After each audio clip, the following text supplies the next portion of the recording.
دفعہ ایئرپورٹ پہ خاتون نے پوچھا کہ بھئی ہمارے شوہر جو ہیں وہ ایک سال کے لیے ملک سے باہر رہتے ہیں، تو ہمارے لیے یہ تو نیچرل ہے نا، وہ کہتی ہیں ہمیں پھر برائی کے خیالات آنا شروع ہوتے ہیں. تو انہوں نے کچھ سوال پوچھے، وہ حیا کے خلاف ہیں، میں اس کو نہیں یہاں ڈسکس کر سکتا. میں نے ان سے کہا میاں کے علاوہ آپ کے پاس کوئی راستہ نہیں ہے اپنی خواہش پوری کرنے کا. تو وہ کہنے لگے پھر ہم کیا کریں، میاں بھی مجبور ہے. وہ کہہ رہے ہیں میں کیسے، اور اپنے ساتھ رکھ نہیں سکتا میاں، کیونکہ جو ہے وہ اس کے پاس اتنی تنخواہ نہیں ہے کہ بیوی کو رکھ سکے. تو چند کیس ایسے ہوتے ہیں. اصولی طور پر تو میاں کو چاہیے اللہ پہ توکل کرے، غریب بھی ہے نا اپنے ساتھ اپنی بیوی کو رکھے. کوئی بات نہیں، میاں بیوی دونوں روکھی سوکھی مل کے کھا لیں گے، کم پہ گزارا کر لیں گے. جو بیویوں کو چھوڑ کے ایک سال دو سال کے لیے باہر جاتے ہیں، یہ شریعت میں بالکل پسندیدہ نہیں ہے. اللہ نے بیوی کو صاحبہ کہا ہے، ساتھ رہنے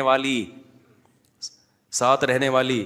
مجھے وزیر آباد میں 1 مہینہ رہنا تھا، یہ بات ہوگی 2006 یا 2007 کی. انہوں نے کہا کہ 1 مہینہ آپ نے یہاں اسٹے کرنا ہے.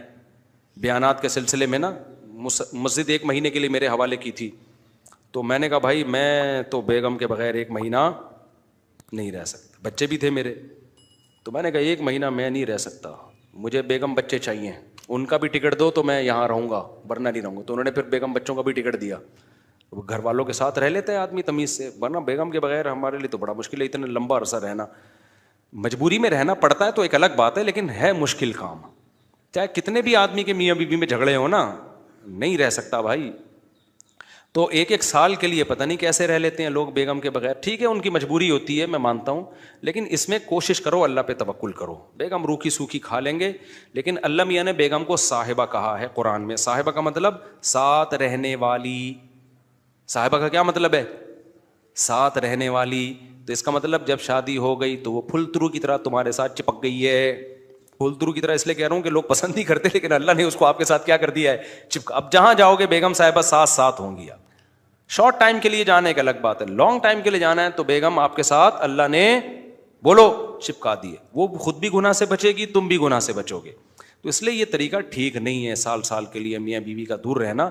اور پھر خواتین بھی پریشان ہوتی ہیں. تو گناہ کسی کے لیے بھی حلال نہیں ہے. میں نے اس خاتون سے کہا کہ 1 سال آپ کا شوہر باہر ہے، کیا اس کے لیے حلال ہے گناہ کرنا وہاں پہ؟ جب اس کے لیے حلال نہیں ہے تو آپ کے لیے بھی حلال نہیں. تو اللہ میاں نے صرف یہی رکھا ہے کہ ایک دوسرے کی خواہش پوری کر سکتے ہیں میاں بیوی، اس کے علاوہ ان کے پاس کوئی آپشن نہیں ہے. تو اب پھر بھی نہیں آ رہا میاں، تو میں نے ان خاتون کو یہ کہا کہ اپنے آپ کو بزی رکھیں. آپ کیا رکھیں بھائی؟ کوئی پازیٹیو ایکٹیویٹیز میں اپنے آپ کو کھپا دیں. ایسی موویز تو ویسے بھی ٹھیک نہیں ہے دیکھنا، خاص طور پہ فحش موویز دیکھنا، اور ٹک ٹاک پہ صبح و شام بے حیائی. تو جب یہ انسان کی عادت ہے، جب وہ اپنے آپ کو کسی پازیٹیو کام میں لگا دیتا ہے نا، تو چند دن پھر یہ جھٹکے لگیں گے، اس کے بعد انسان نارمل. کئی لوگ ہیں جو 1 سال گھر سے باہر رہتے ہیں مجبوری میں، بیویاں بھی رہتی ہیں، وہ گناہ نہیں کرتے. وجہ کیا ہے کہ وہ سوچتے ہی نہیں نا اس بارے میں، وہ اپنے آپ کو بزی رکھتے ہیں، مصروف رکھتے ہیں. تبلیغی جماعت میں سال کے لیے لوگ جاتے ہیں. میں تو اس کو صحیح نہیں سمجھتا، بیگم کو، جوان بیوی کو چھوڑ کر جاؤ آپ. لیکن بہرحال جو جاتے ہیں تو وہ گناہ تھوڑی کرتے ہیں، بچے رہتے ہیں، کیونکہ وہ ایک خاص ترتیب میں اپنے آپ کو جوڑ چکے ہوتے ہیں. بہرحال یہ نہیں ہے اس کو. تبلیغی جماعت میں سال کے لیے جا رہے ہو، اگر شادی شدہ ہو بیگم کو بھی لے کے جاؤ ساتھ میں. ہم تو یہی کہتے ہیں تبلیغ والوں سے بھی، بھائی اگر سال کے لیے جا رہے ہو نا، تو یہ زمانہ بہت خطرناک زمانہ ہے. حضرت عمر نے جہاد میں نہیں چھوڑا تھا، تو یا اس کے لیے جو ہے وہ ایجڈ ہو گئی ہے، بوڑھی ہو گئی ہے، ایک الگ بات ہے. لیکن آج کل بہت مسائل کھڑے ہونے کا خطرہ ہوتا ہے. لوگ کہتے ہیں نہیں فلاں سال کے لیے گیا کوئی مسئلہ نہیں ہوا. بھائی مسئلہ ہونے پر حکم کا مدار نہیں ہے، فتنے پر حکم کا مدار ہے، خوف پر. بے پردگی جب ہوتی ہے تو لازمی زنا نہیں ہوتا، لیکن زنا کا خطرہ ہوتا ہے. تو خطرے کی بیس پہ شریعت نے عورت کو پردے کا حکم دیا ہے. سمجھ رہے ہو؟ تو آپ اپنی بیگم کو 1 سال کے لیے، جوان بیوی ہے، اس کو چھوڑ کے چلے گئے، تو ضروری نہیں کہ وہ برائی میں لگے، لیکن برائی کا خطرہ ہے نا. تو خطروں کی بیس پہ احکام دیے ہیں شریعت نے. برائی کا یقین ہو پھر تو بالکل ہی حرام ہے.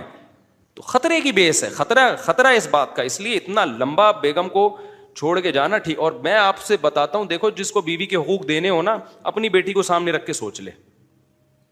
آپ یہ چاہتے ہو کہ آپ کی بچی کی شادی ہو اور داماد اس کو 1 سال کے لیے چھوڑ کے چلا جائے، تو آپ اپنی بیٹی کے لیے پسند کرو گے اس بات کو؟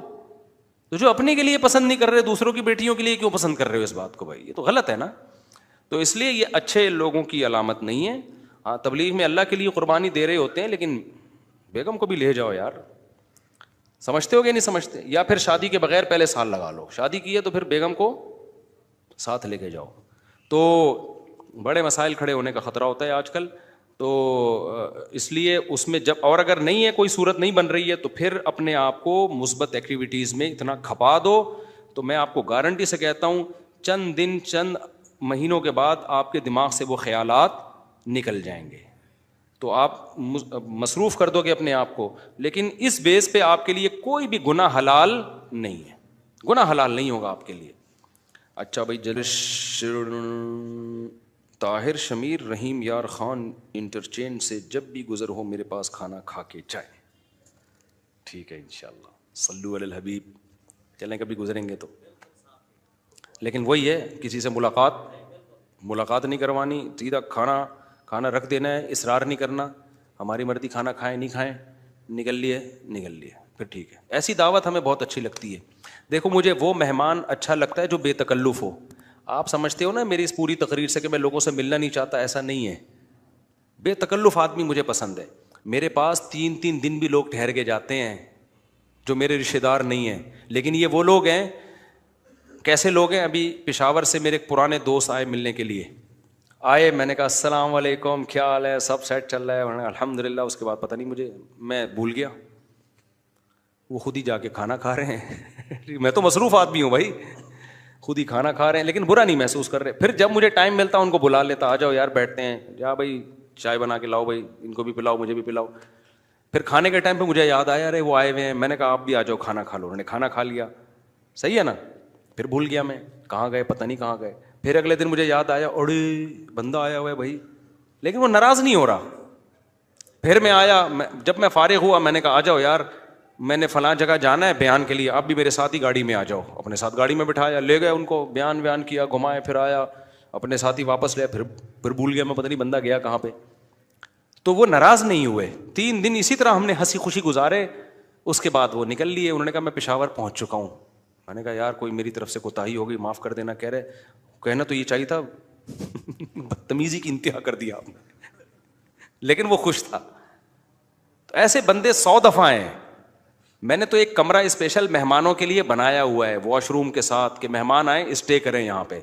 لیکن وہ مہمان جو تکلف والا نہ ہو کہ جی پوچھا نہیں مجھے ناشتے میں مفتی صاحب نے, بھائی ہماری بہت ٹینشن ہے, ابھی یہ تجھے پوچھیں گے تو ہم تو گھر والوں کو کون پوچھے گا.